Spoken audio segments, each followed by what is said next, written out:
So my name is Jessica Marfeo, and I am Miss Rhode Island 2013. And when many people first see me, all they see is the crown, and they think, she's just a beauty queen. She doesn't do anything. She just put an evening gown on and got crowned that evening.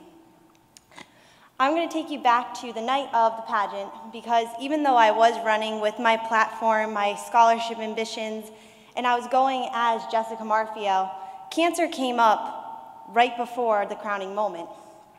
I was going out in my swimsuit for my competition, and of course the hairdressers are doing makeup. Everyone's helping us get ready, and I have a scar on my back. It was bigger when I was younger, and then I grew 10 inches, and now it's smaller. So a girl came up to me and goes, "Oh, are you going to cover that?" I said, "What are you talking about?" She goes, "The scar on your back, isn't it from like a car accident or something?" And I ran, not telling anyone that I was a cancer survivor. The judges knew because it was part of my fact sheet, and some of the exec board knew because they remembered me from when I was younger and I ran. The girl looked at me and I said, "I'm a cancer survivor," and she dropped and just said, "What?" She goes, "You're a cancer survivor at 19 years old." I said, "Yes, I am, and I have a younger brother, Michael, who passed away from brain cancer." I said, "I'm here today, and I'm gonna rock the stage as a cancer survivor and for my brother." And so I went on that stage with no cover up on the scar. It's not that noticeable. And everyone knew that night that I was there as Jess, the cancer survivor, who's 19 and was wanting to be Miss Rhode Island. So now I'm here today as Miss Rhode Island with one of my goals and dreams done, and here to advocate about cancer because it is close to my heart, but also talk to you about my story. When I was 5 years old, I went into Hasbro Children's Hospital for a case of pneumonia. My pediatrician asked my parents to get a chest x-ray because he heard a lot of blockage going on in my lungs. The doctors at Hasbro did not want to do one. He basically forced it down their throat, and to this day, I'm still thankful for him because of that x-ray, I was able to find the tumor behind my left lung.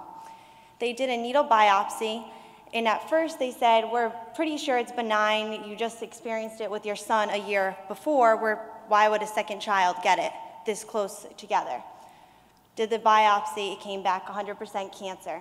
They wanted to do radiation, they wanted to do chemo. My parents, it wasn't the first time they heard, "Your child has cancer."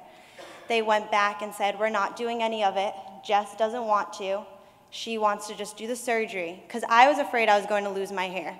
I've had blonde hair since I was little. I didn't want to lose it, and my brother Michael had blonde hair, blue eyes, and lost all of his. And I looked at my mom and said, "I won't do it." I said, "I'll go to heaven with Michael before I lose my hair." She goes, "Okay, Jess, we'll work with it. Let's do the surgery first before we jump the gun." We did the surgery, and through lots of prayers and the support of the Tomorrow Fund, still to this day, I am best friends with Barbara, has helped my family and I through a lot. I came out, and I was able to dance in my June recital in my ballet shoes, even though I had surgery in April. I came out of surgery and asked my mom for a large cheese pizza and ate it all. And the doctor still thought I was gonna vomit after, but I didn't. All the cases they told my parents, "We're gonna need to do chemo, it's gonna reoccur." I've been in remission since 13 years old. All these things, all these stepping stones have made me who I am today. So going into being Miss Rhode Island and running, I could have chose the platform cancer and to promote it. I chose a different platform, but to add cancer in as my personal story, to go out and to be who I am.